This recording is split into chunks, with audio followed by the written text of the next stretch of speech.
When evil mastermind Miguel sprays Portland, Oregon with an aging compound, Captain America must stop him and find the antidote before time runs out. Literally, in Captain America 2, Death Too Soon.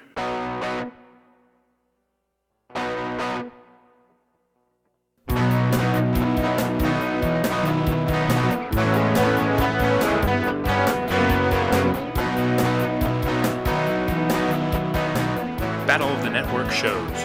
Join Rick Brooks and Mike Kogel as they explore the TV of the 70s and 80s through hand-picked episodes of their favorite and not-so-favorite series.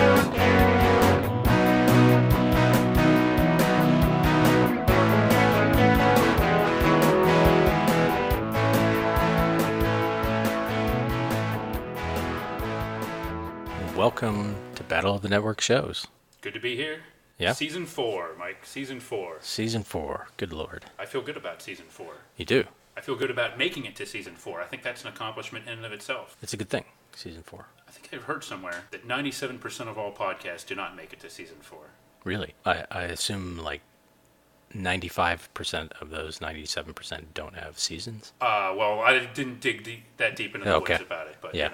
I'm just saying. Right. I was also thinking some of my favorite shows of all time did not make it to 4 seasons. The original Star Trek True. Didn't get a 4th season. Yeah.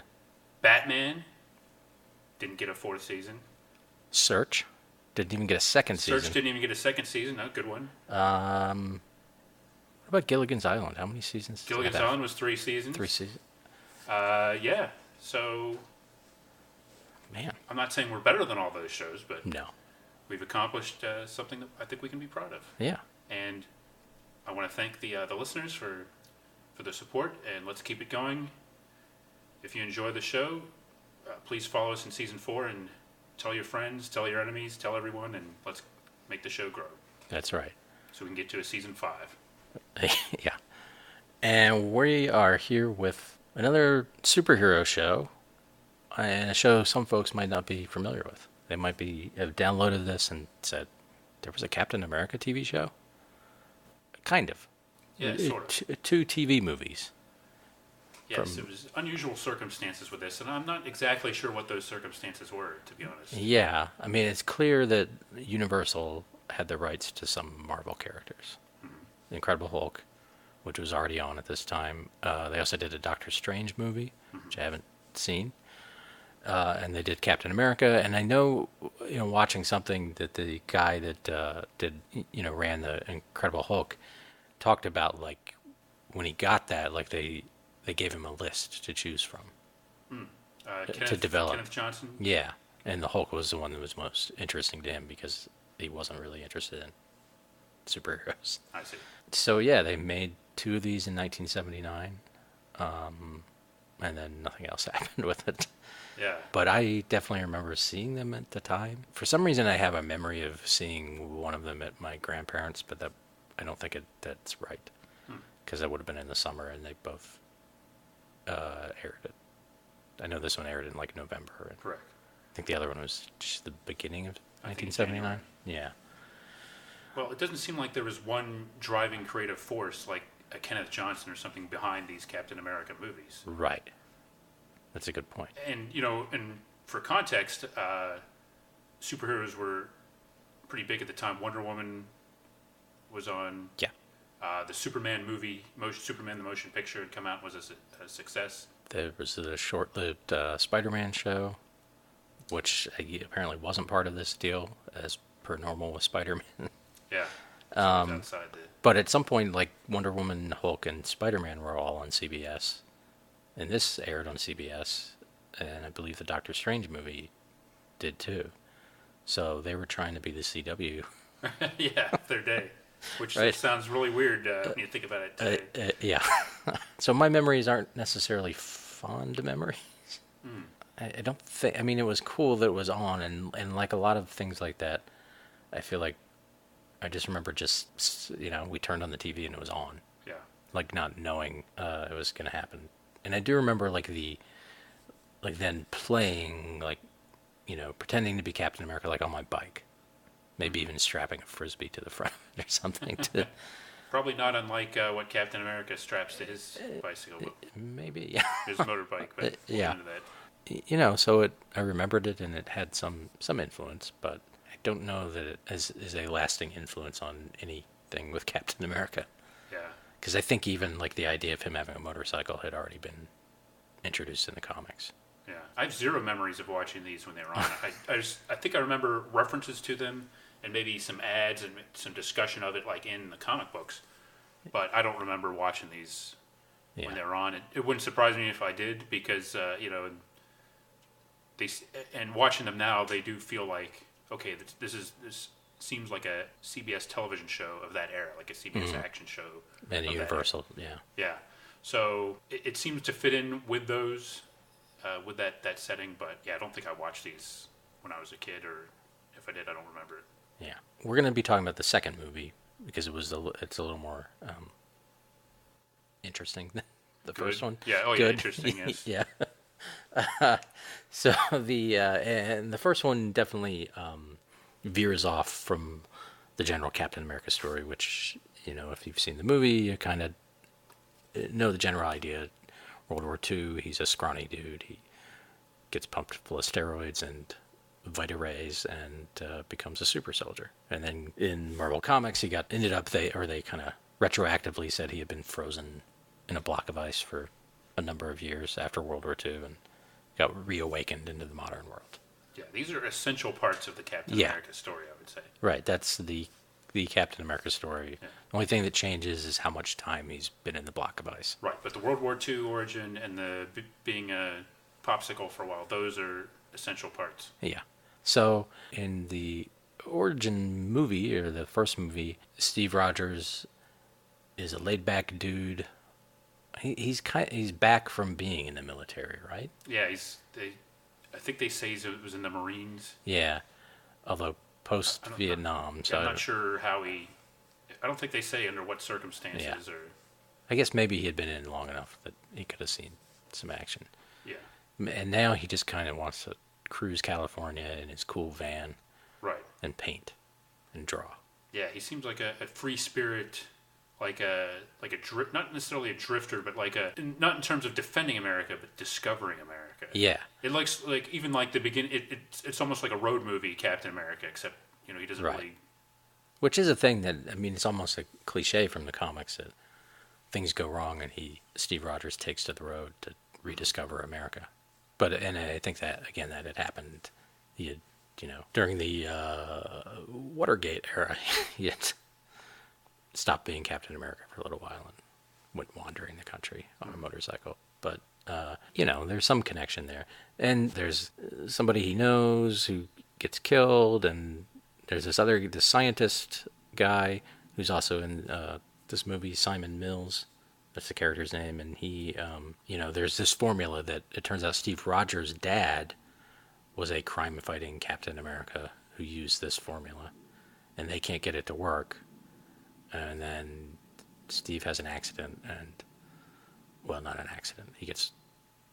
They try to kill him for some reason. It's connected to the guy that died, but I don't remember why they. Yeah. And he flies, drives his car or motorcycle off a cliff. They think he knows something. Yeah. And he's nosing around. Right. And so to save his life, they give him this formula, and it works because of DNA. I don't know if they use that word. Yeah. And then he becomes a reluctant hero. Yeah, he's kind of snotty about it at the beginning. Yeah. And doesn't even get excited. Like, the one awesome scene, which I'm going to try to write a special thing on the website about, he fights some guys in a meat locker and actually uses, the meat as weapons. Yeah. It's pretty exciting. It's, both novel and totally cliched at the same time. Yeah. The meat locker part, that's, normal behavior in that era of TV. Right. And Rocky. Yeah. But actually, using the meat as weapons is an interesting, different idea. Yeah, that could have been a regular thing where he'd, strap some pork chops to his shield and just carry them around, so he'd have some backup. Right. Yeah. If his shield doesn't come back to him, just wing a pork chop at some. He's got a soup bone or something. Yeah. By the end, he takes on the mantle, and he does have a costume, and it's terrible. It is. It's again, the motorcycle thing is very '70s, '80s TV thing too. It looks more like Evel Knievel or Yes. something. Maybe they were going for that with the bike too, but Yeah, that's. even that. And I think like it's an old keeper thing. at the very end they show the new costume, right? Yes, I think they do.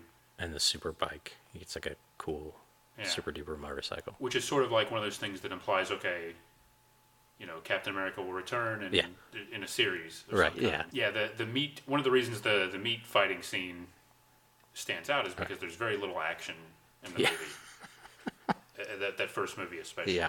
So it stands out just by nature of giving Captain America something to do besides sketch people Right. and complain about things. Yeah. In both movies, Steve/Cap is played by Reb Brown, who Reb Brown. he's just mostly a laid back dude. I mean, he looks the part. He's big and he's blonde, and I think he was a football player or something. He was a football player, but not a distinguished football player, as far as I know. I Yeah. mean, he played at USC, Okay. but Yeah. he wasn't like a star or anything. Right. Yeah, I've got something to say about that, actually, with Reb Brown. I'm sure Reb Brown is a nice guy. He went on to star in other movies, and Yeah. he had an acting done career some stuff. past Captain America. But this is what I don't like about my general dissatisfaction with Captain America in mediums besides comic books. Mm-hmm. And, I really liked Captain America as a kid. He was one of my favorite superheroes. He still is. But it seemed like whenever they cast Captain America, in my opinion, there's a certain archetype. Okay, like you say, the blonde, maybe a little bit of goody two-shoes, all-American. But he's also a charismatic leader. I mean, he leads the Avengers, and he commands respect. Mm-hmm. What I feel is that they don't capture this, and including in the current franchise, which you might disagree with me. I do disagree with you. I don't find them to be casting charismatic people. Now, I haven't seen the 1990 Matt Salinger Captain America in a while, but if the old serial in the 1940s, the movie serial, they had Dick Purcell playing him. Uh-huh. I guess in the old Marvel cartoons, I guess that was pretty just voice acting. Yeah. Reb Brown does not do it for me. He's definitely not charismatic. I don't see the charisma at all. I don't see him as a commander of people, somebody that would inspire people, and I think that's a huge part of it.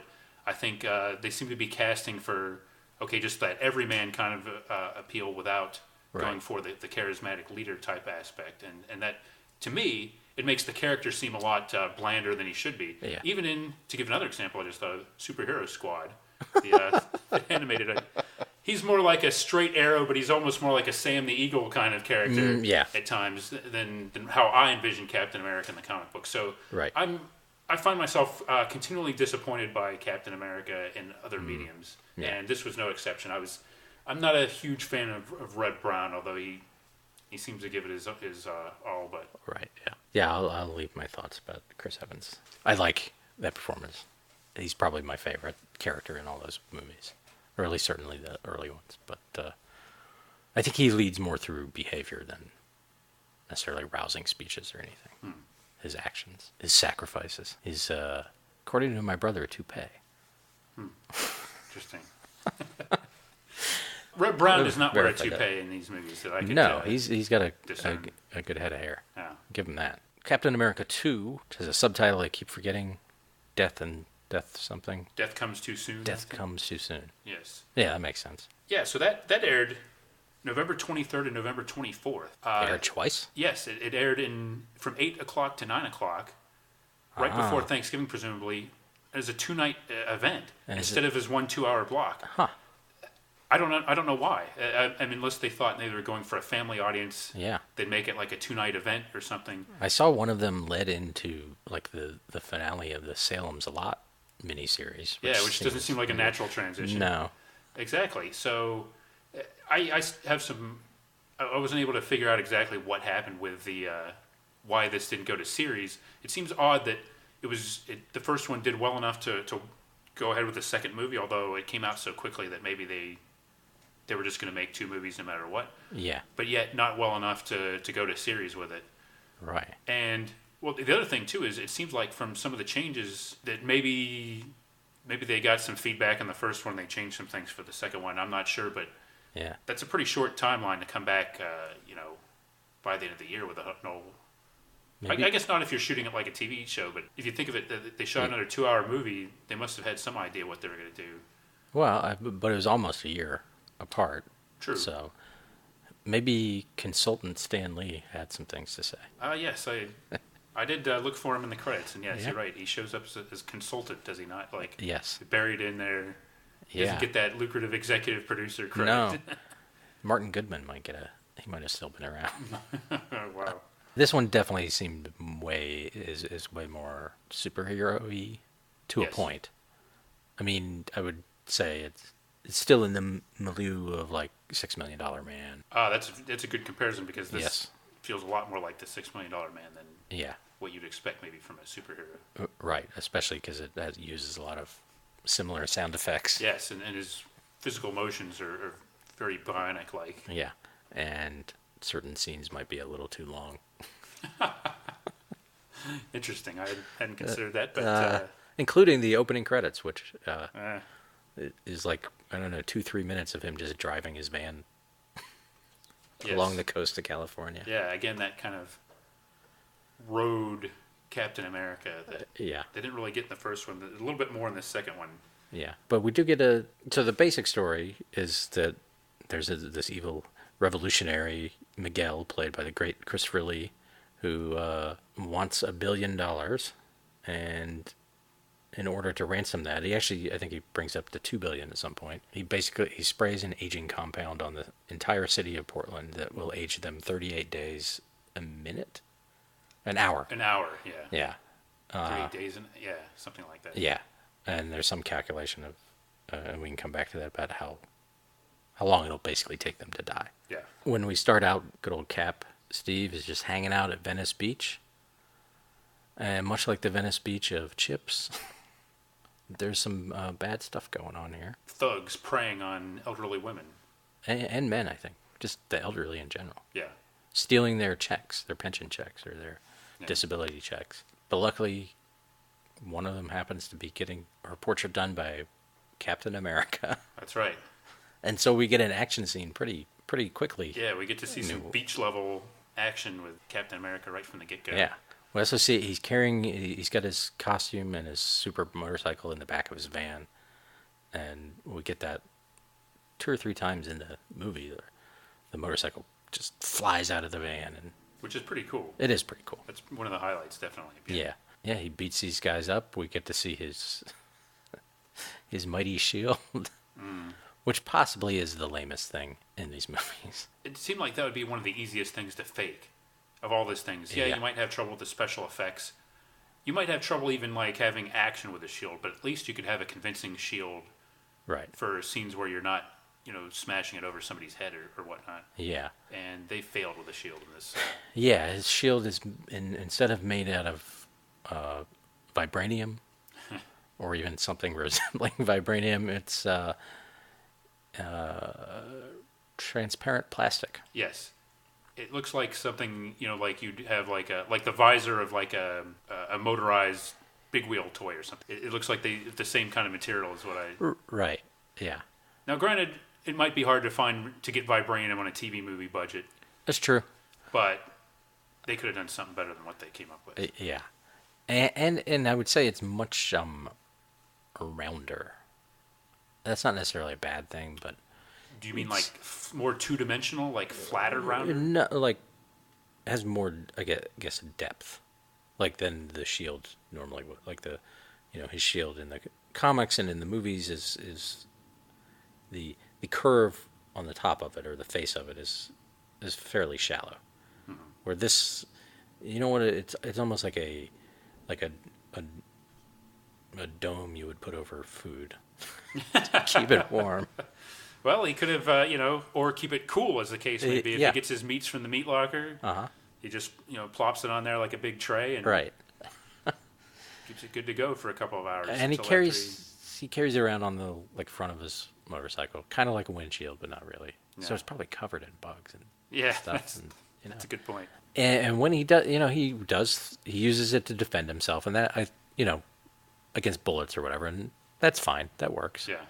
But then he also, when he throws it, and the thing from the comics, and the thing that frankly I was way more excited about seeing in the movies than I should have been, but is that he throws it kind of acts like a boomerang, it bounces off things, and it's all very kinetic and exciting.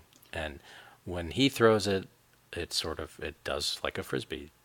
It gets some air under it. Yeah. It hangs there, and then it Right. sort of falls back and bonks someone in the head. I mean, there's some good things and some bad things about not really getting a conventional origin story in these movies. Yeah. But maybe one bad thing is we don't really get that scene of the brilliant scientist, like the Q type, coming Right. up to him and saying, "Well, we've been working on something," and Yeah.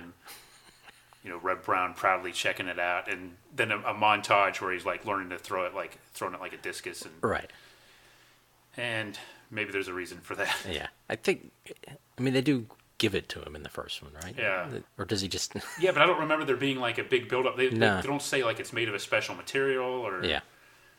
So I guess maybe it's not supposed to be a special material. It's just supposed to be a bulletproof shield, I guess. Which Yeah, I so guess it's... is pretty special, but it's like bulletproof plexiglass. I don't even know Yeah. what to say about it. Yeah. It's lame. All we're talking about... Like, his costume's a lot better in this one. It is. And frankly, other than the head portion of it, is pretty accurate, comics accurate. It is, and now so he's wearing like a helmet Yeah, he's got a helmet, instead of like a motorcycle helmet with like wings glued on it, yeah. or maybe welded. I don't know, but like that doesn't really work. But then the rest is he's got the pirate boots and he's got the gloves and the white half sleeves, and Yeah. Rick's wearing a Captain America shirt right now, so I can really. Yes. He's even got the blue the trunks that are the same color as the pants, but there's a little belt too. Yeah, I'm wearing my Captain America Yeah. trunks now too. And Right, yeah. And I'm wearing my underoos underneath in case we get down to that level. Yeah. I can. I'm mistakenly drinking out of an X-Men glass instead of Oh. my Captain America glass. Sacrilege. Yeah, I apologize, Captain America. So that's definitely an improvement. I mean, it's spandex. That's what it is. Yeah, I'm going to say something. I'm going to regret saying this, but Yeah. it almost seems like you see something like this and you wonder, well, you know what? Maybe it is just tough to do a superhero movie with like regular superhero costumes. As much as I complain sometimes about how, why do you have to put people in leather suits and everything, Mm-hmm. and why do you have to spend time with the heroes out of the costume? You see something like this and you think it's kind of hard for a human being to actually look cool in something like this sometimes. Yeah. This is probably as close as you get, and you get a guy in reasonably good shape. Yeah. Reb Brown. Yep. He's a former football player, but and I don't know. I wanted to blame it on the helmet, Yeah. but I'm not so sure it's just the helmet. Part of it's just I'm not sure how much you could really do. I really think that's the struggle, and I mean, other than like Superman in the Christopher Reeve movies, even though that's just spandex, that pretty much works. Yeah, yeah, I don't know why he does and no one else. And Wonder Woman's costume is not quite that kind of costume, so it mostly works on the TV show, I would say. worked for me. Well, Incredible Hulk's ripped pants certainly. Yeah. Well, But I know this, the Spider-Man costume in that TV show is terrible. yeah, Like the one in Electric Company is probably better than. yeah, And yeah, it still looks weird. I mean, I wish they could come up with a way to do it that's closer than everyone, like you said, wearing essentially souped up military gear yeah, and leather and stuff. But I don't know. I don't know what material that is. yeah, We need an actual Reed Richards yeah. to make some unstable molecule costumes. Well, having said all that, I think if given my druthers, I think I would prefer to see a movie with Reb Brown as Captain America, wearing the suit for like 80% of the time, rather than the alternative of just. I'd rather just see Captain America as Captain America, Right. If I had a preference. Yeah. But I understand why they don't want to do it, and they can't have the whole movie be a fight scene, but even just more scenes of Captain America just being Captain America. So. But the costume, but it is a big improvement over the first one. Mm-hmm. One of the ways in which this movie is better, but Yeah. at times it's a little unconvincing or Yeah. not quite as cool as you would hope. Yeah. So the scene with the old lady and then he beats up a guy. He chases another guy in a dune buggy down. He's running, so they do show him running pretty fast. Yeah, I And, found it interesting that he pursued him on foot. yeah, because I guess because of the locale. maybe, but I It mean, seemed like he just ditched his. later he uses his bike in very unconventional places. Yeah, yeah. So he just respects the beach. I guess so. he saw the sign. There's no driving on the beach. This guy thinks he can drive on it, and he gets him, and then he threatens him something. I don't know. Yeah. I assume the cops come and get them, but Yeah. that's fine. They didn't show that. And then we get into the real story. So that was sort of like the James Bond teaser scene. Yeah. Not quite as exciting as the James Bond teaser scene, but kind of that idea. And kind of just showing us that he's out there being, if you've seen the first movie, it took him a while to get to that place. Yeah. Where he can just be a hero. Right. Just helping ordinary citizens. Yeah. And just still being that chill Steve Rogers Yeah. artist guy. Yeah.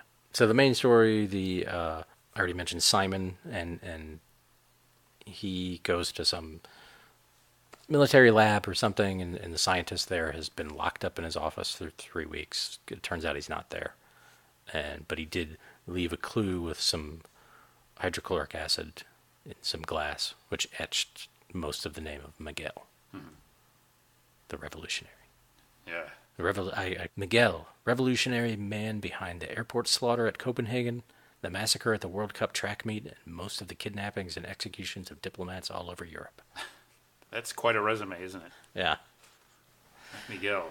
And no, I think later they don't even know where he might be British. He might be something else. He might be. He might be. And no, none of the things they offered were Spanish speaking. Yes.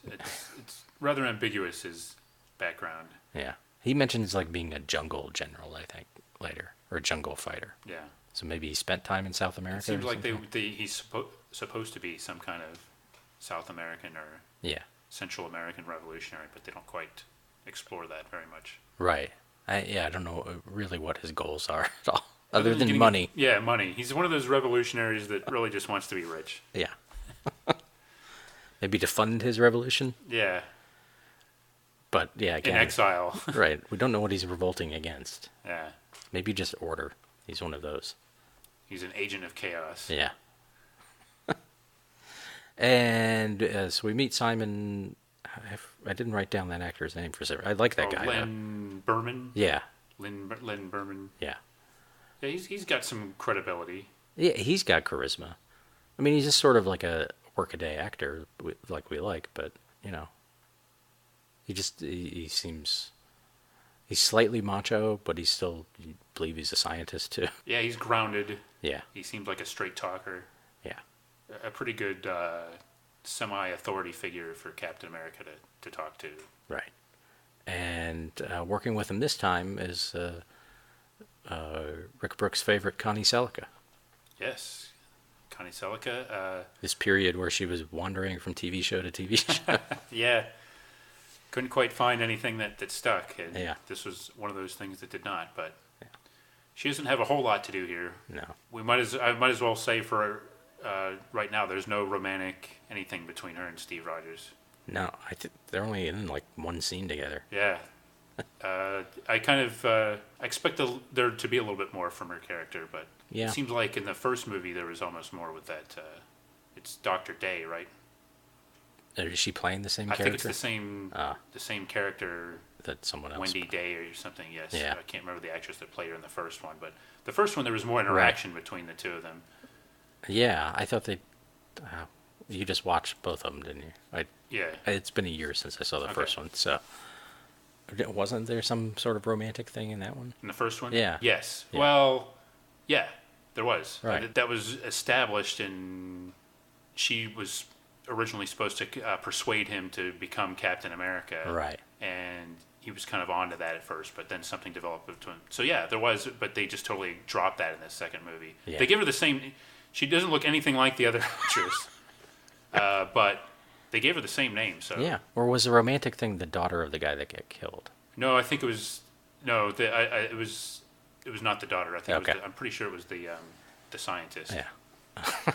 The daughter. They have scenes together too, and Yeah. you might think they're going that one, but she was a little younger, I think. Okay. Yeah, she's in college or something. Yeah, she's a scientist and she gets to do sciencey things. And, I mean, she does play an important role in solving the problems, but it is just sort of hanging around a lab and having people hover over her. Right. Ask her if she's done yet, and She does it well. she does. Yeah, and she gets to stick a needle in her arm. Yeah. Yeah, That's that's something. Hold a baby. yeah. That's something she didn't do on that stewardess show on CBS. I'll bet. Flying Forgot high. about that one. Yeah, I believe was that's come thinking- up before in the show. Because she was in a bunch of sort of these pseudo sci-fi shows, like the Yes. Westworld, Beyond Westworld. Beyond Westworld, and well, maybe not a bunch. Like, Oh. well, Greatest American Hero, of course. She was in that TV movie Yeah, about the Bermuda depths or something like Right. that. So she was working, yep, yeah. Dreaming of John Tesh. of course. Yeah. What if John Tesh played Captain America? You know, I could actually, I would almost buy that. He has the voice. He's He tall. does have the voice. Yeah, he's square jawed. Yeah, Yeah, that would be an interesting bit of casting. He's certainly charismatic. yeah. He could write the music for the movie too. You know what? Since you bring that up, what did you think about the music? The music is great. It actually is. It's our boys Mike Post and P. Carpenter. Yeah. Really before they were a big deal. Like, well, maybe not. I guess Rockford was already out. But one, there's the theme song is really, it just sticks with you and is a good superhero kind of theme song. Slightly patriotic, but not overdone or anything. It's not a Sousa March or something. Yeah. And then a lot of times there's these little suspenseful, I don't know what, I think it's sort of a percussion noise, but like a boo, boo. Yeah. And that's pretty cool. Yeah.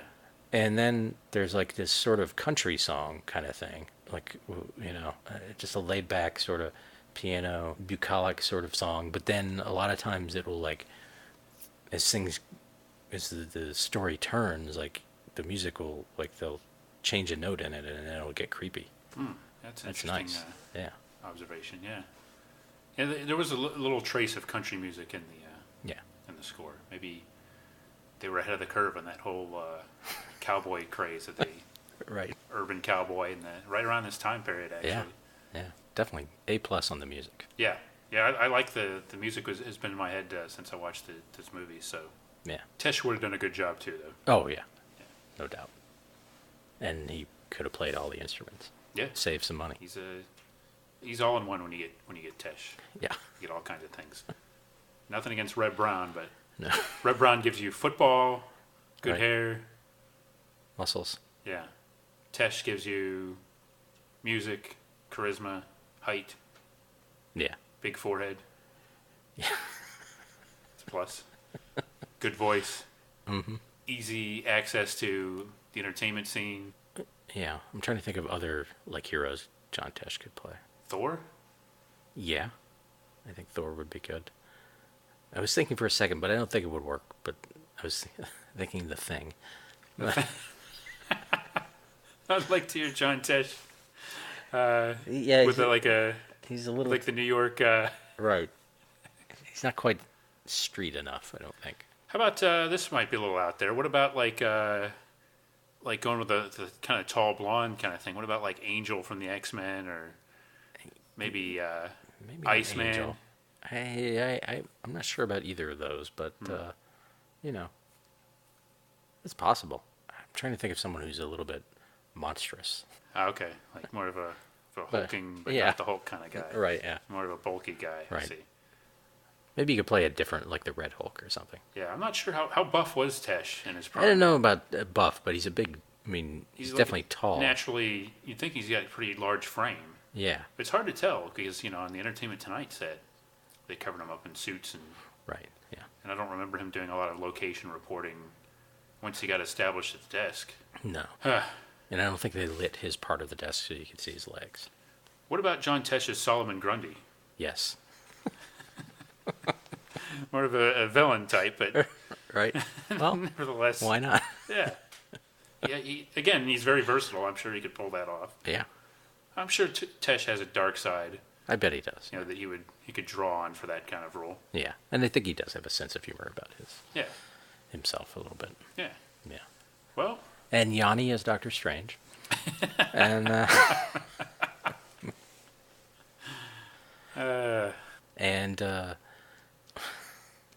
Slim Whitman Slim Whitman, as Who's the leader.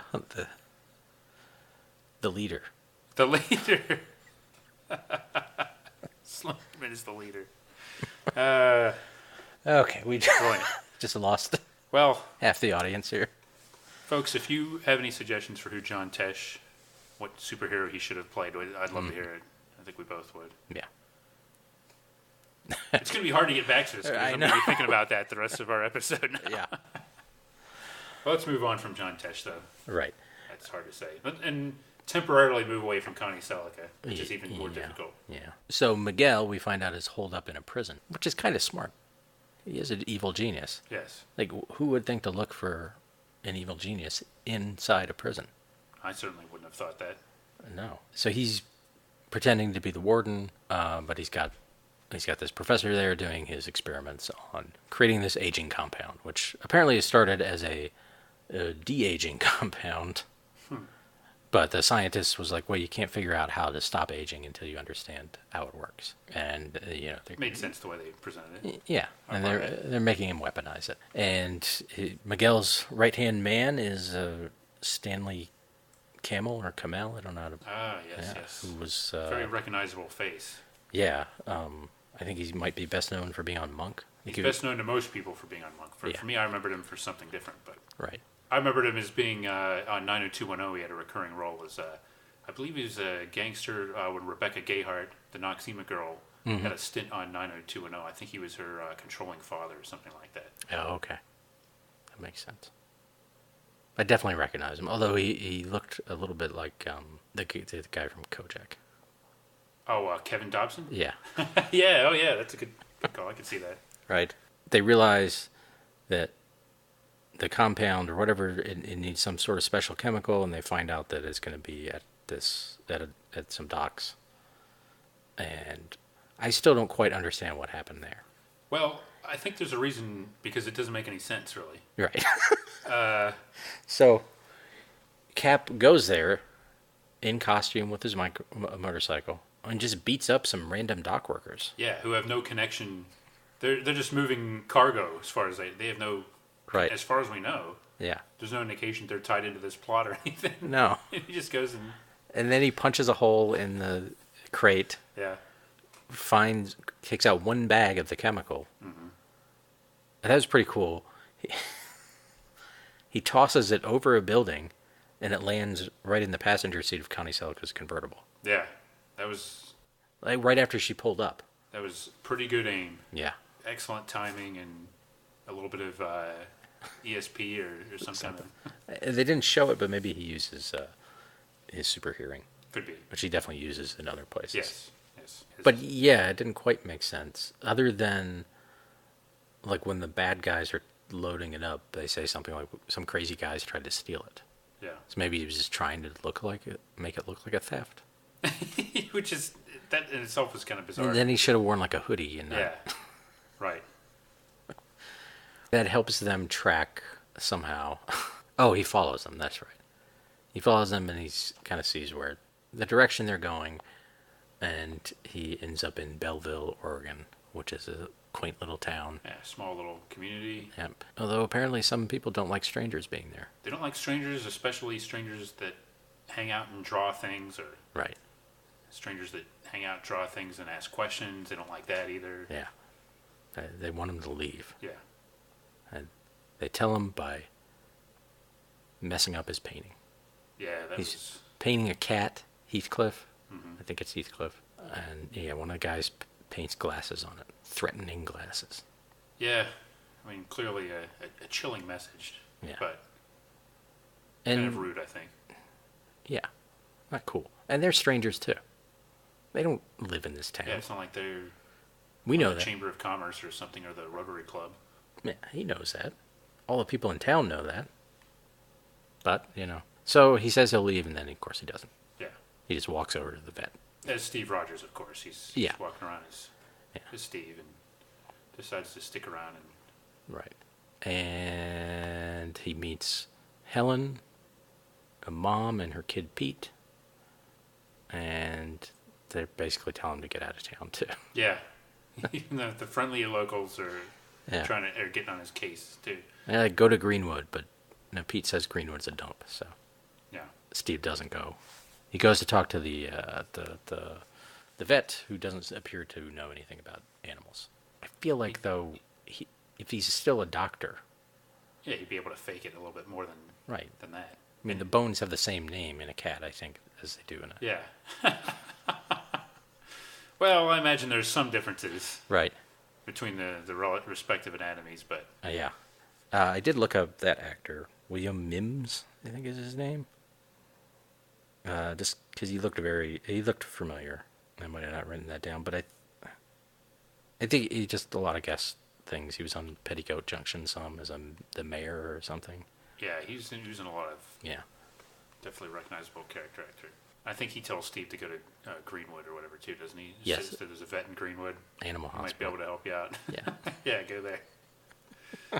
So not a lot gets done in Belleville, apparently. Although Steve uses the time to kind of pry around and sees there are a bunch of like shots and things. Yeah. And then he like goes to the ranch of this Helen lady. Yeah. Or the horse farm or whatever it is. Yeah, She totally persistent. didn't seem to like him, and yet he just Yeah. goes there, and Pete finds his lamb has died, although it's now a sheep, and he knows from some injury that it's his lamb, and Yeah. I guess, like, in fairness, Steve has a bond pretty early with the kid. yeah, Like, Steve and Pete get along fine, right, but not so much Steve and Pete's mom no, at first. at first, and then he's in town, and some guys show up and try to kick the crap out of him. Yeah, it looks They, like try. like a scene out of one of those Walking Tall movies or something. Yeah, Except this time, the guy that the townspeople beat up has superhuman abilities and can fight Right. back a little bit. yeah, he beats up 5 guys. Yeah. One of them played by a returning customer, William Lucking, who played the Babe on Voyagers. Yes, and William Lucking, is he not? He's like one of the guys that is in regular contact with Yes. Miguel, correct? He's like I think he's like the leader on the ground, Yes. the stater. Which doesn't say much for the ground. No. To be honest with you. And he's wearing like kind of a jean jacket and jeans, which you'd expect maybe from this guy. But then he's got like a t-shirt that like with like narrow like red and blue stripes that looks kind of French. Yeah. And what's kind of funny is, like, this attack involves baseball bats. That's right, it does. Yeah. There's a neat little bit of BOTNS symmetry. Yeah, and there's more because there's a government stooge played by Ken Swafford who played the Babe's manager, I believe, in that same episode. What's the deal with that? Is it some kind of now that I did not recognize that. No, is there some kind of acting team? Their package deal, Right? like some super agent. Yeah, look, you want William, you got to take Ken. Their Yeah. package. Maybe, yeah. Or maybe they're just universal contract players. That could be Yeah, reliable hands. definitely. So yeah, that was exciting, and Yeah, it's a pretty good action scene there. yeah, Like, some stuff gets broken, and he's climbing on buildings. yeah, and, he's jumping around and doing the bionic jumps and yeah, throwing things and throwing guys all over the place. yeah. And then finally, finally gets Helen to like him. Yeah. She sees something, and helps tends to his minor wound. Well, gives him a new shirt. She definitely Yeah. sees something then. Yeah. Well, she sees quite a bit because his shirt's ripped wide open. But Right, and then he just takes off his shirt in her kitchen. yeah, I guess getting beat up by 5 guys or whatever, it tends to have an effect on Yeah, on members of the opposite sex. yeah, Everybody likes an underdog, right. even if the underdog is 20 times stronger than the 5 guys that are trying to beat him up. Yeah, Now, they did, early on in the attack, I believe one of them sort of sucker batted him in the knee with a baseball yes, bat. that's true. So that slowed him up a little bit, but he's got, like, accelerated healing abilities, fortunately. But Yeah, he took a pretty good shot to the legs, which gave a little bit of an equalizer at the beginning. But yeah. And that leads to one of my favorite parts, which is Miguel and Stater have a phone conversation. And Miguel says, under no circumstances is this Mr. Rogers to leave the town. yes, now That's amusing for several reasons, Right. but yeah. So why was that your? Well, just because of the double meaning of Mr. Rogers. Yes. And hearing Christopher Lee say Mr. Rogers, and Yes. that's pretty much it. Now, so I guess they knew that his name was. Did Christopher Lee? The thing that I was wondering was like, how does he know that it's Steve Rogers? Have they actually told him that it's Steve Rogers? He must have told someone in town. Okay. He must have said, "Oh, my name's Steve Rogers." Yeah. But and then they told Christopher Lee. Because, Yeah. Like I don't think that had been established. I don't think so, unless he just said this Rogers guy or It something. seemed a little out of the blue that that he was saying. Yeah, Yeah. he had some information.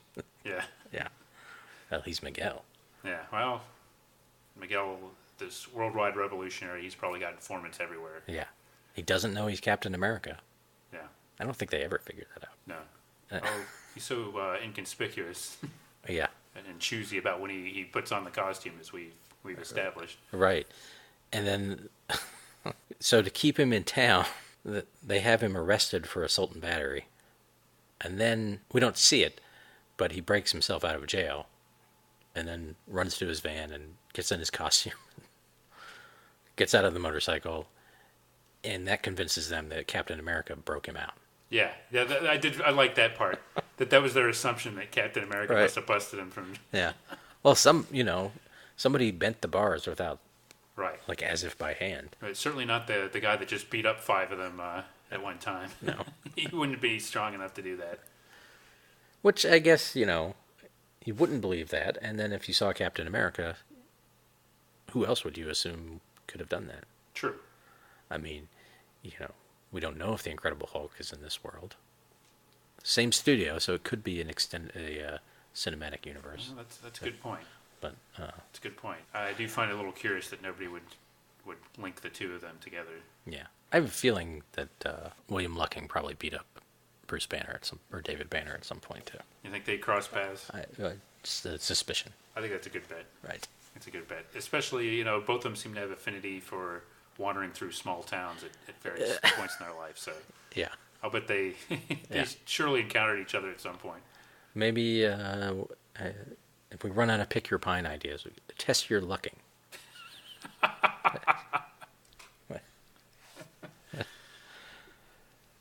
I'd be willing to try that. Well, if you might be press your lucking if Press- we try that. If we try to get away with that, but Yeah.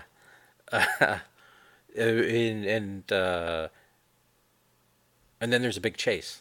They chase Captain America. There are these cars that are always or people in cars who are always watching the exits of town. They chase him. They chase him onto a big dam, and he does a jump or something. And basically, the motorcycle goes over the dam, and he falls in the river. yeah, it sort of looks like another Evil Knievel kind of deal. Yeah, But that was a pretty long sequence. it was. And then they're shooting at him while he's in the river, and then they're just he's dead. Yeah, Of course, he's not.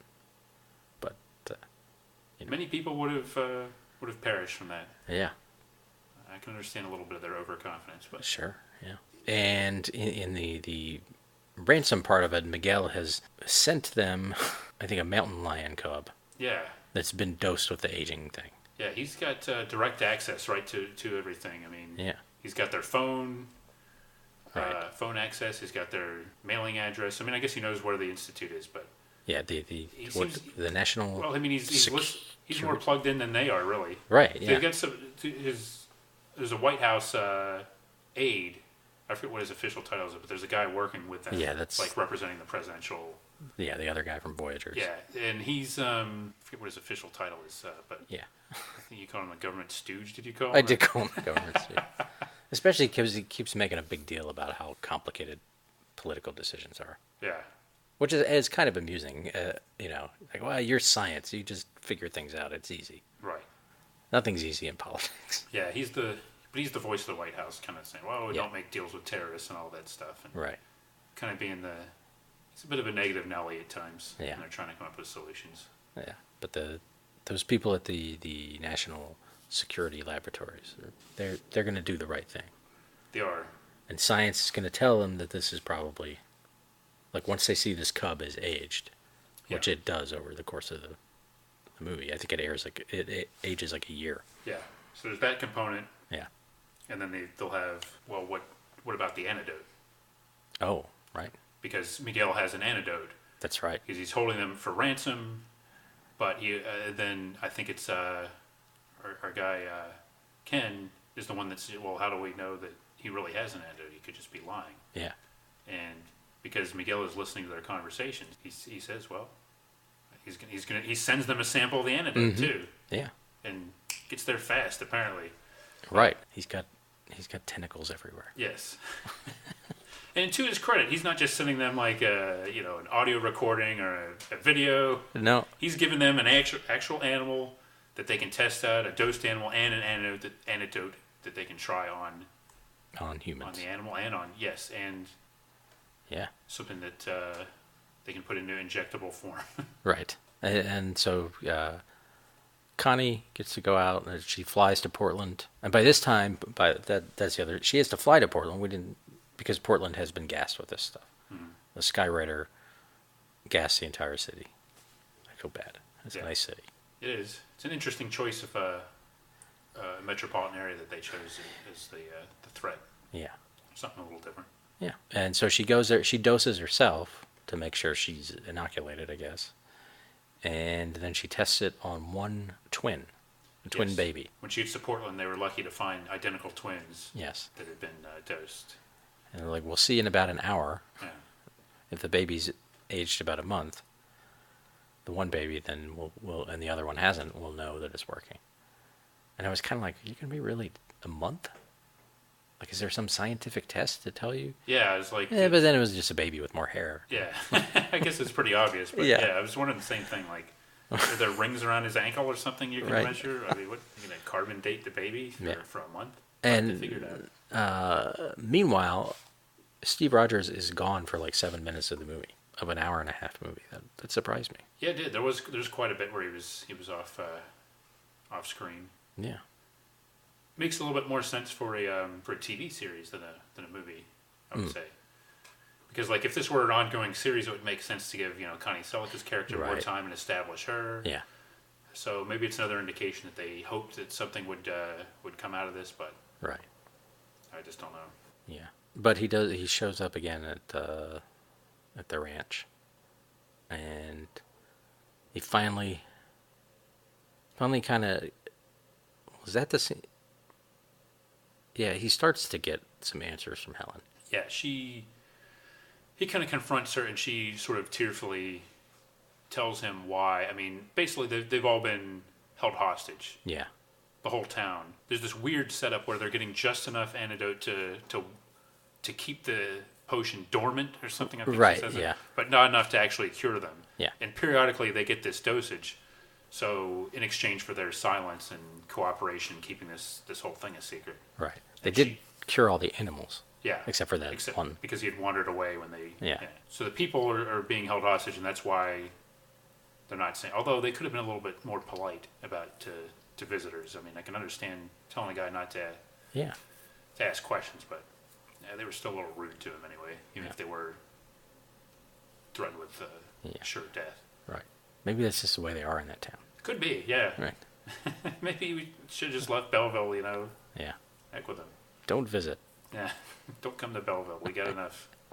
Don't need people coming in and helping our art economy. We've already got a thriving art scene. That's right. We don't need sketch guy come in with his big sketch pad. Yeah. Sitting down in the park. Yeah. Causing trouble. Drawing cats. All the other animals don't want to get drawn next. Is there anything worse than a wandering artist? No. They're so obnoxious. Yeah. And apparently Miguel had some line about it. He's too smart to be just a wandering artist. Yeah. Okay. But Reb does get he gets a little dramatic. And when he's with Helen? Yeah. He kind of yells a little bit. Yeah. Well, it's more than just Belleville at stake here, really. Yeah.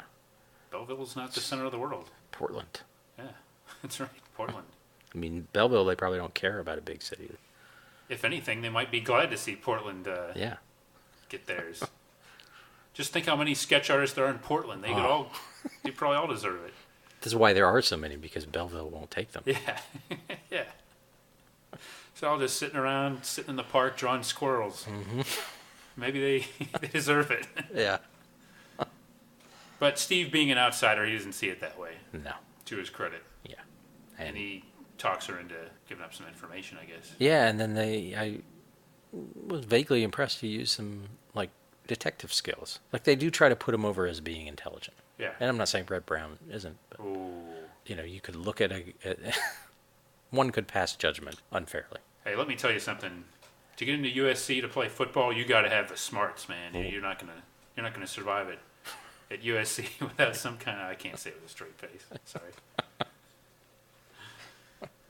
But yes, you're right. Cap does some clever things in these movies, and I like this one. If you're talking about what I think. Yeah. She says the next inoculation is tomorrow, and the fake vet always goes somewhere the day before. Yeah. So they go over the vets. He decides he wants to get an odometer reading. So before the vet leaves, he gets Pete to run over there, who's got a great memory for numbers apparently, and kind of bug the vet, and then get the odometer reading. Yeah, he's asked him like he's gonna what the somebody's gonna give birth, or horse is gonna give birth, or something. Like in June. And he asked him if he can help him out. Right. When? Oh, in June. Yeah. Yeah. And then when the vet comes back, Steve puts on a cowboy hat because everyone in town knows who he is. Mm-hmm. And he goes over, he gets the new odometer reading, and pulls various bits of evidence from the tires. And then, you know, using the odometer reading, the reading, the evidence, a map, and Helen's knowledge of the area, they zero in and they find out it's the prison. Yeah. And then they kiss. Yeah, that's right. A kind of, not a super romantic kiss. No, but a nice little celebratory moment after that bit of detective work. Yeah. Guess it's good to get some kind of payoff. Sure. Tough job by that fake vet, by the way. I mean, he's got to like pass himself off as being a vet, which I guess the locals don't care about that apparently. Because they know. Yeah, even though there's plenty of animals there. Right. Animals that were dosed with some drug that could have long-term effects they don't know about. Yeah. And he's got to drive back and forth and get the thing all by himself with nobody else to ride shotgun with him. I know. And he has to drive a station wagon. Yeah, exactly. He's probably got to tank up like 2 or 3 times just on that one trip. And probably back then he's got to worry about, even number of days getting gas and odd number of days he's got to coordinate. I hope he at least gets a good per diem mileage or something from Miguel and his... He struck me as someone who's just... Miguel's got something on him. Yeah, it could be. He didn't seem overly competent. No, he's a discredited doctor of some kind. Probably, yeah. Maybe he gave Miguel a facelift or something. Well, then he would have something on Miguel. Yeah, well, it could be. Yeah.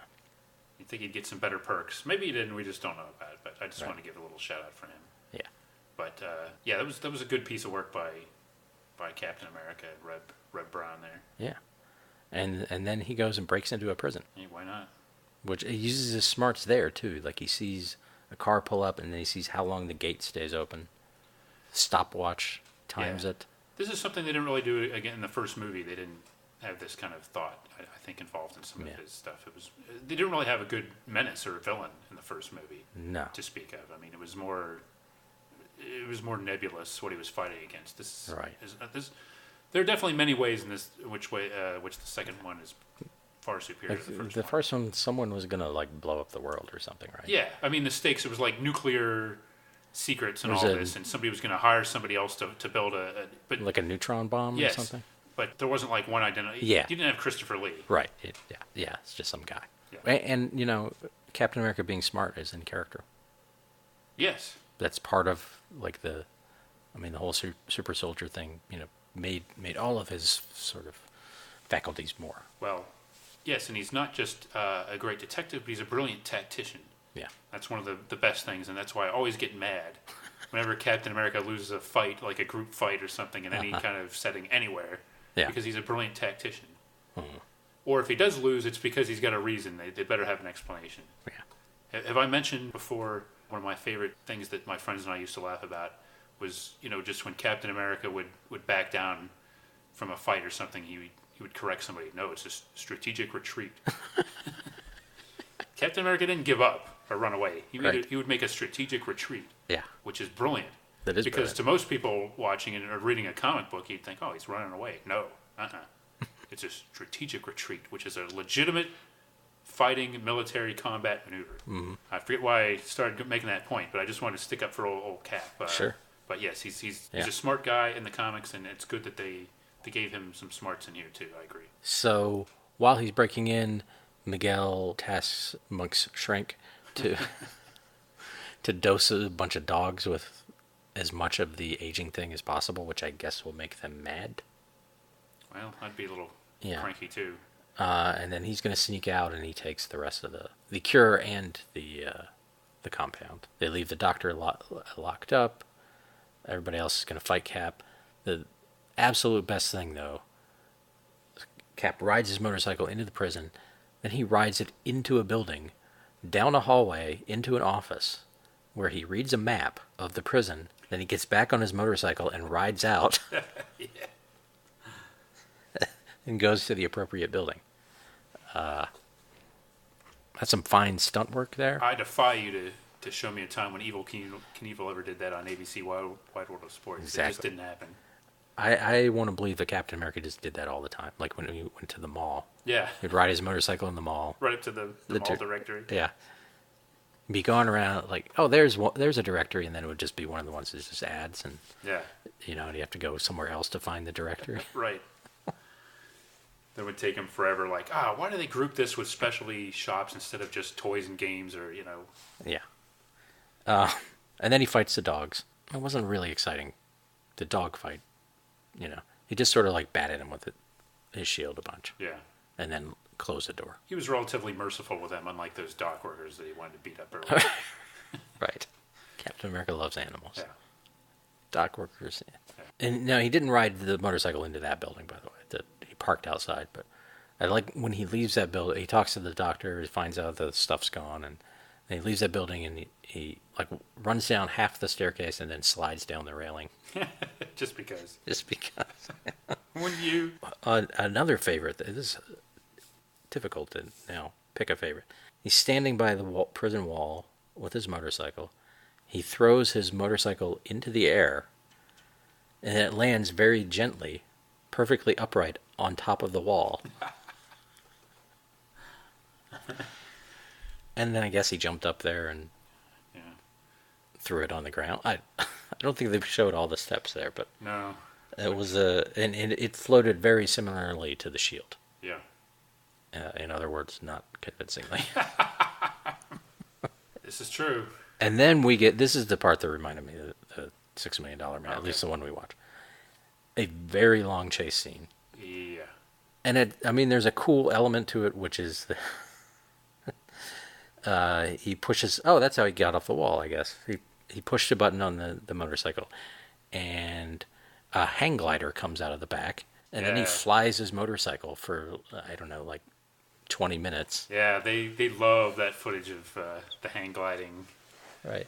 While Miguel is on the run in another station wagon. Yeah. One actually that's very similar to a station wagon my family had growing up. Oh, really? Chevy Impala, I think. Nice. We had like the little rack on the top, which he doesn't have, but the same color, the blue. We might have already had it by that time, but. So you had an edge on Miguel. You had the cool rack. That's on right. Top. More functional for carrying stuff. Yeah, I don't think we ever used it, but it was on there. And Miguel could have used it, but didn't have it. That's a shame. Yeah. And he's driving and looking up, and he's going to meet somewhere, and Stater's going to pick him up with a helicopter. Yeah. And then eventually Cap lands. It was a long sequence, yes. Right. And, it was long, but it did make me think that, they did spend some money on this. Yeah. It's not, as cheesy as it is, it's not, I think for its time, it's not completely cheap. Yeah, I enjoyed that, and there was a little sameness to it after a while, but it looked cool. It did. I mean, I'll say that. It looked real. Yeah. I'm not exactly sure how they accomplished that. Yeah, it was a nice piece of work. Yeah. Like I said, they were clearly proud of that. Yeah. A nice showcase sequence.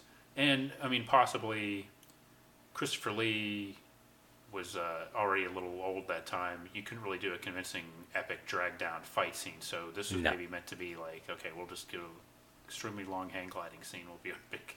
Yeah. And eventually Miguel goes into the woods and Cap follows him there and can use his super hearing to find him, and they do some arguing. Yeah, Miguel's threatening and yeah. Cap throws his shield at Miguel and Miguel ducks because that's when he says he was a jungle fighter. Yeah. You couldn't fool a jungle fighter with that boomerang trick. Yeah. Nice try. And then, like as a last-ditch effort, Miguel throws an entire beaker of the aging compound at Cap. Yeah. Cap throws his shield and breaks the compound, and most of it splashes on Miguel. Yeah. I guess a little got on Cap. Yeah, it's sort of like splashes back on him. It's kind of weird the way it happens, but. And then it turns into like Christopher Lee, like, you know, returning to his Hammer horror roots. Yes. It didn't quite. I thought it was going to be like a full, just immediate transformation. Yeah. Because he did he covered his face and. Right. You know, but more gradual. They struggle a little bit, and then he turns into an old man very quickly and dies. Yeah, and I think it is like a self-defense maneuver. Like Captain America doesn't mean to really do it with. No. Yeah. So they do make it clear that he doesn't mean for that to happen, but it does happen, and it's Miguel's own fault. I think so. Yeah. Yeah. And then Stater shows up, and Cap makes a really bad joke. He tells him that Miguel died of old age waiting for you. Yeah. That was Captain America wasn't exactly a quipster compared to other heroes. No. Which is kind of nice. Not every superhero has to be, trading witticisms while he's trading fisticuffs. Yeah. And Captain America would have a wry comment every now and then. Right. Which he wasn't like Spider-Man or something like that. Yeah. You know, you could almost call that a wry comment, but it seemed a little like Schwarzenegger. Yeah, it was a little forced. Yeah. Because he was so far away too. It just seemed like unnecessary to even be saying anything to him. Right. It's like he'd been waiting to use that on somebody. Yeah. It's like, okay, the first guy that shows up, I'm going to get this line in because it's going to be too late. That's a good one. You can just picture him later. He's telling Connie Selica, and Simon. He's like, so then I said to him, he died of old age waiting for you. Like, yeah, Steve. You told us that 3 times already. He should have punched him. That would have been a better. Just walked up to him and just socked him. Just have that be the end. Yeah. That'd be great. Everything ends well. The Portlandians have only aged 10 months. Yeah. Steve only aged a week. Yeah. The people in Belleville are happy. And we have a nice little coda. Kind of a nice little coda. When you think about it, the possibility of being a series, I don't think it's a nice little coda. So he's back in Belleville. He's hanging out with Pete on the ranch. Helen's riding a horse. Steve's drawing her. Mm-hmm. And then he asks Pete if Pete wants a new pet, and Pete's like, I don't need a pet. And Steve explains that taking care of someone is a grown-up responsibility. Then he opens his van and takes out a duffel bag, and it's got like a dog in it. And he gives Pete the dog, and it's all a nice gesture, but, I mean, how long... Yeah. He's been there for a while drawing. Yeah. And that dog's just been sitting there in the duffel bag. Right, so in the make van. This big reveal. Yeah. Maybe you should have led with that. Yeah, exactly. Got you a dog. I hadn't picked up on that. That's good. Well, maybe he had some leftover pork chops, and the dog was just going to town on the pork chops. Right. I hope. Yeah. And I assume, probably has to be careful opening the van. Yeah. Because what if Pete just looked in? Well, that's Captain America's motorcycle. Yeah, exactly. Fortunately, the dog wasn't all ticked off when he got out of there to take it out on everybody. That dog was happy. Yeah. And it was nice, and the mom is happy, and the implication is that, she and Steve are going to have this romance. And yeah, Steve's going to settle down in Belleville. And be a father to this kid, but I assume if there had been a series, we would have never seen them again. Yeah, it probably would have just been one of those things where... And I don't believe that Steve Rogers would abandon a kid who has a dead dad. Well, abandon may be a bit strong. Maybe accurate, but it may be a bit of a strong word. But it might be one of those things where she would realize he would want to do the right thing. Mm-hmm. Here's how I pictured him saying, trying to sort of, he knows that he can't stay.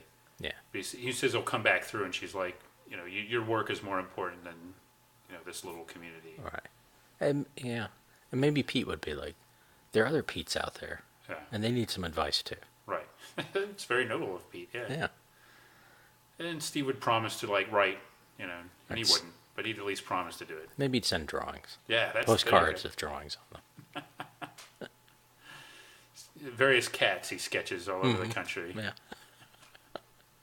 That's a good point. I mean, that ending is more like a movie ending than a series episode ending or a series pilot ending.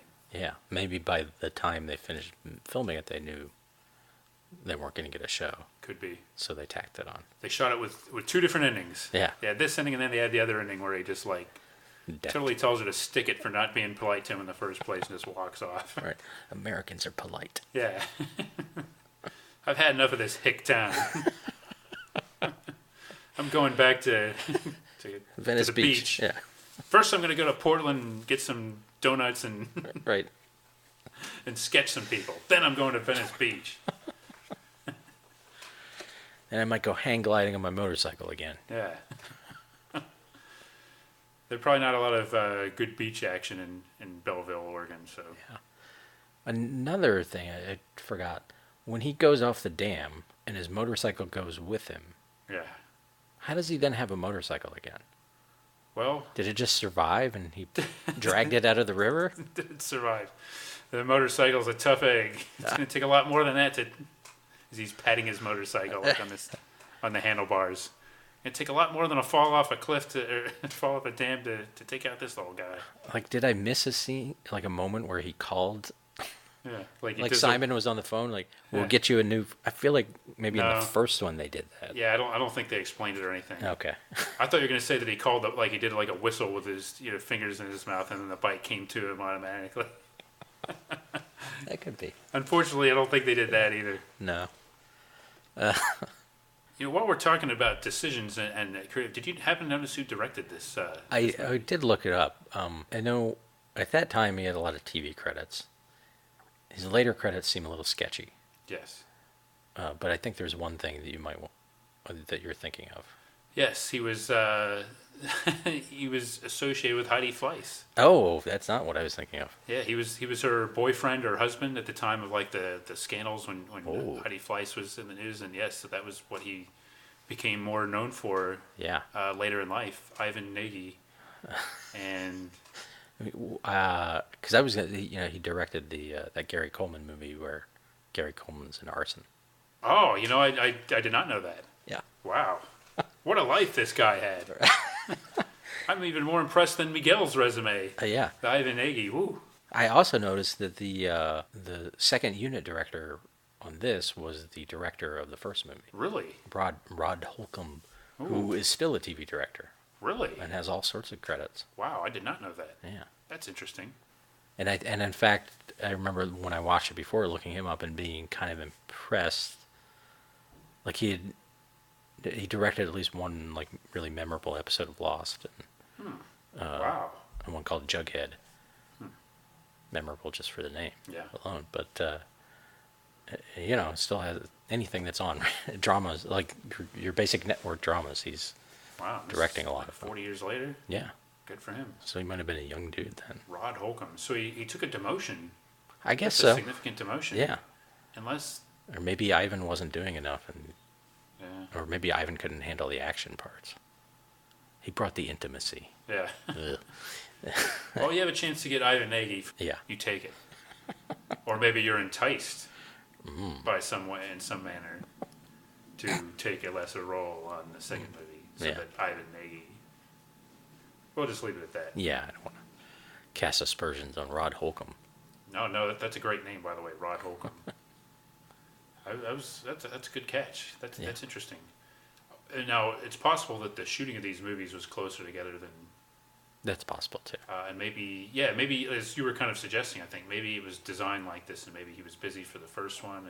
And yeah, it's an interesting situation.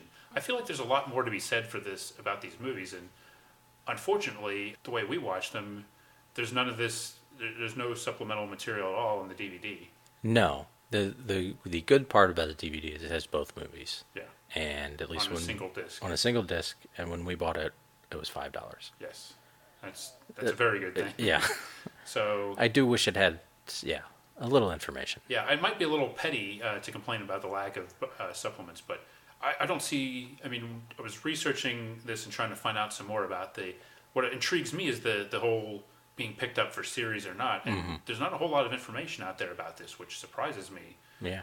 Because there's some infamous, like the Roger Corman Fantastic Four. I mean, there's things that have had whole movies devoted to them.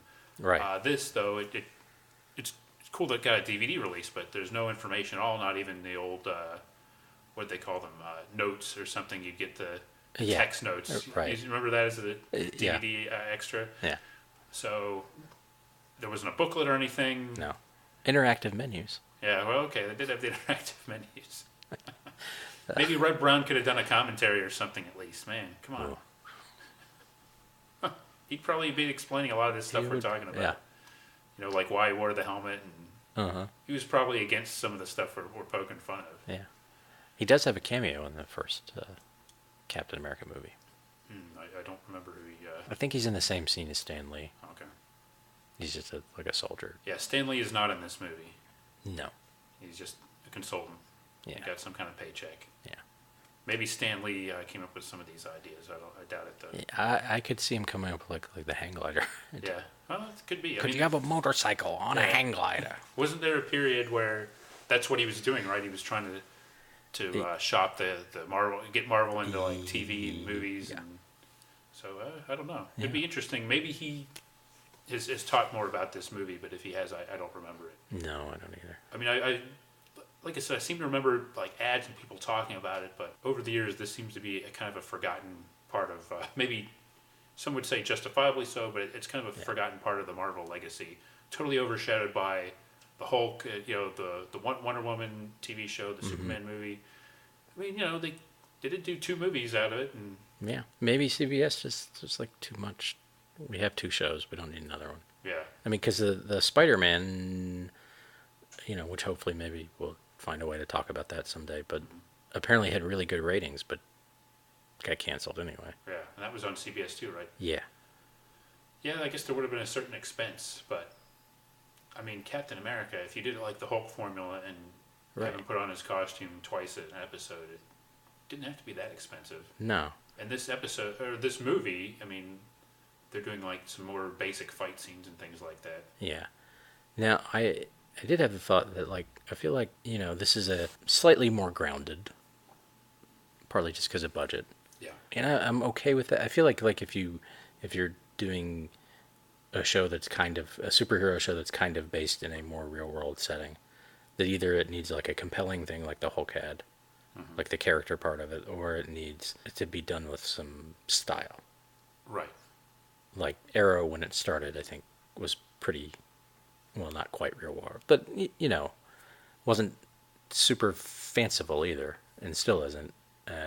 But it has some style to it, or like the Marvel Netflix shows that are definitely done with a level of, at least an attempt at sophistication or something, to make them compelling, so that the real world part of it isn't kind of annoying, or it doesn't just look like a cheap out. Right. And this, other than hang gliding, and yeah, it's more superhero-y than the Hulk ever was, and yet maybe is missing a little bit of. Well, you don't have, like, Wonder Woman has the transformation, and Hulk have the transformation scenes. There's kind of a big hook, and Captain America doesn't really have that. And this movie, it's a little bit unfocused. I mean, you don't have a strong hook. There's the art thing. There's possibly like the Wandering America thing. Yeah. With they like the scenes of him driving. Right. But I mean the aspect of him and Simon, those are good interactions, but there's not really a strong hook on the government side. They don't seem to have anything as far as something that makes it distinctive. It winds up seeming a little generic, except for the fact that it's Captain America. In some ways, it could just be a generic action show. Yeah. Yeah, I think that's really, if I have a huge problem with it, is that. It's just kind of, I mean, it could have been the $6 Million Man. Right. And he's working for, a weird government science organization Yeah. that's not quite like, it's part science and part spy or whatever it is. Apparently, Yeah. I mean, there's in the first movie they played up the patriotism angle, and in the second one, America's under attack, and they sort of get into politics and stuff. But there's not a hook with the patriotism either. Yeah. You know, they just kind of put you in there and like, okay, Captain America is now Captain America. But other than maybe the scene with Helen, he doesn't have. Yeah, I'm not saying give him a lot of monologues every episode, Right. but there's not a real strong indication of why he's doing what he's doing. Yeah. So, And maybe if they'd made this in 1982, yeah, yeah, different time already. it could be. It could be. Well, that's an interesting thing, though. Given where America was in 1979, that would almost make this a more interesting show. If they did have some kind of like political aspect of it, or some concept of America, or there's also, America was dealing with the Vietnam War and vets coming home. I mean, that could have been an angle they could have pursued. And clearly they weren't thinking of going anywhere near that. But that could have been an interesting show, and maybe a way to get around some of the budgetary limitations to make it a little bit more of a thoughtful show. Yeah. And get some ideas in there. That's probably what Kenneth Johnson would have done, I bet. Right. But now, having said that, I would, if they had done a series with like 30 more episodes just like this with Reb Brown and the same thing, I would still want to watch them all. I definitely would too. And, if you could have one, I don't know, where he's dealing with some Vietnam vets or something, Yeah. that would be interesting. Right. Or he goes into like a small town and finds stuff going on. And it turns out that there's somebody running the town, but they feel that the government, they were mistreated by the government. Now they're getting theirs. They're taking it on. Those kind of stories you could do. Right. And sort of like when you hear comic book writers a lot of times talk about Captain America, that his patriotism is not jingoism. He's patriotic to the idea of America. So that, like, when, oftentimes in the comics he's disillusioned with government or with S.H.I.E.L.D. or, whatever, because they're failing America somehow. And that could make a compelling TV show. I mean, that's kind of what the recent movie, The Winter Soldier, is about, that idea. Mm-hmm. But, you could do things with that. Yeah. Or could have in 1979. Yeah. I think they still.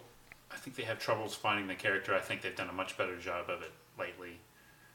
But Yeah. it just seems like a lot of people, and I think a lot of comic book people don't necessarily get the character either. Yeah, I think he's a little bit like Superman. He's a hard nut to crack in a way. Yeah. Or at least that's what they say. Like, my response to that is sometimes like, well, and maybe it was because I was a kid. When I was growing up reading Superman and Captain America comics, I guess maybe it is part of it, but I didn't necessarily need layered, the kind of stories even that I'm talking about. They could have done the TV show, but it was a comic book, so I didn't necessarily need all that. Yeah. Sometimes I think they overcomplicate things and try to find moral failings and have that be a shortcut to Right. complex stories. Yeah. But in the 70s, as you know, because you read a lot of that stuff, right? I mean, they were doing those kind of like intrigue stories, and with a Captain America that was exploring in like the Steve Englehart stuff. Yeah, I mean, I've read it. Yeah, in recent years, like the famous one. The implication of it is that the Secret Empire. Mm-hmm. I think that's what. And the implication at the end is that that Nixon is part of this secret empire, and then I think he like kills himself, and that's what. Then Cap gives up being Cap for a while and becomes a nomad and wanders the country or something. But but then there's also the Jack Kirby stuff, which is just crazy, Right. fun, or maybe not fun, but is a different kind of thing. Like, I didn't read Captain America a lot as a kid, but I liked him, maybe because of these stupid movies. I don't know. And like, I had a Captain America, like Amigo Captain America. Yeah. I always thought was cool. Yeah. And I had that I know of one issue, because I still have it, that someone just bought me. Yeah. Like my mom's friend was babysitting or something and got me this comic to Right. keep me quiet or whatever. Well, But he's in the Avengers. He's in stuff all the time, and I always liked him, and just the idea of him. yeah, I saw him as the leader of Marvel Comics. Period. Yeah. Like, to me, he was always like the one guy. Like, okay, if you're gonna have a leader for Marvel Comics, it's this guy. He's the conscience of Right. of superheroes in this universe. Yeah. Secret Wars. Yeah. Yeah. He's big part of that. Yeah. And it was Captain America and the Falcon for a long time. Yes, and like remember knowing that, and like when we were playing Captain America, like one of us being the Falcon, even though we're not really knowing a lot. Yeah. I might have had a Falcon Migo too. Yeah, I think they did with. Oh no, you know what? I don't think I had that. I had the Secret Wars Falcon. Oh yeah. Figure, like the wings, and that's one thing that I do like, the fact that they've gotten the Falcon in there. Yeah. Now, and I like the way that they portray their friendship and everything. Yeah, I like that too. Yeah, Captain America. It's an interesting. Doesn't quite work as well as you'd like it to, but it's interesting to watch it. If you can only watch one, definitely watch the second one. Yeah. Now the 1991, that one, I can't really talk about that. But it's been a long time since I've seen it too. But I totally forgot about that one. Memory is that it's terrible. Yeah. So that one, his costume's pretty accurate, but his ears are like they're rubber ears on the mask. Like they're not sticking out of the mask; they're part of the mask. That's kind of weird. That is. And that was a TV movie as well? No, that was a... Oh, that was a... Or it was supposed... Canon or New Line it was Cinema? Canon. I think it was Canon. That's right. That's right. I don't know if it actually made it into theaters at all. Okay. Yeah. I know I watched it on like VHS. Yeah. And there's like a Blu-ray out. It might be even like a director's cut or something. Wow. But yeah. All right, I'll have to research that one. Doesn't show up as much... Like it has Ned Beatty and Ronnie Cox, which is pretty cool. That's about it. Yeah. Well, it seems like the Hulk movies, people remember those a lot fonder, and I think part of it is because of like when they came out. These were like me and my friends, we were all a little younger. Like the Hulk movies were a little bit later, like the comeback movies and stuff. So you're more likely to hear people talk about those in these Captain America movies. But they're in an affordable, assuming it's still in print, they're in an affordable form on DVD, so it's very easy to check them out. Yeah, and the Doctor Strange is also available, but I'm waiting for the price to drop from $9 to something less. Yeah. I don't know much about it. Yeah, I've that's another one. I've read about that, but that one I'm sure that I never watched. Yeah, I'm sure. Although, I've seen that available. I've seen footage of it, but yeah, when it was on, I don't see why I'd watch it as a kid. I was never a big Doctor Strange guy. Yeah, I don't even know if I knew who he was. Yeah, he was just like an occasional guest star or something. Yeah, doing team ups. But so I'd say good try, and Reb Brown gave it the old college try. But ultimately, it doesn't quite work. But it's the second one's a lot better than the first one. Definitely go Captain America. I don't know. Yeah, I'm out of USA. This episode brought to you by Chevrolet Station Wagons, the preferred vehicles of families and evil masterminds everywhere. This episode also brought to you by the National Scientific Laboratories, making sober, scientific, easy decisions for politicians to ignore because politics is so complicated. This episode also brought to you by Bucolic, Belleville, Oregon. Now, once again, welcoming strangers and wandering artists to visit. Bring your paint, stay for the charm. Join us next time for another exciting episode of Battle of the Network Shows. Learn more, leave feedback, and suggest future episodes at battleofthenetworkshows.com. Follow us on Twitter at BatNetShows, and like our Facebook page, facebook.com/Battle of the Network Shows.